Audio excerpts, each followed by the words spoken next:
Panibagong araw, panibagong ganap, mini vlog. Tara at samahan niyo po kami sa kinalakihan ni Papa kung saan siya lumaki at naging binata. Ang mga kasama ko pala dyan yung dalawang bata, pati sila Papa at Kuya.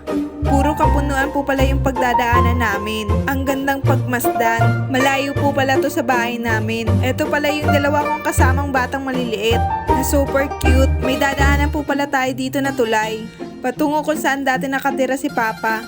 At malapit na rin tayo. Bali po makiki-birthday lang po talaga kami. Na-invite lang po kami ng pinsan po namin. Matagal na rin din po ako hindi nakakapunta sa lugar na to. Di na sana tuloy yung pagpunta namin sa lugar na to.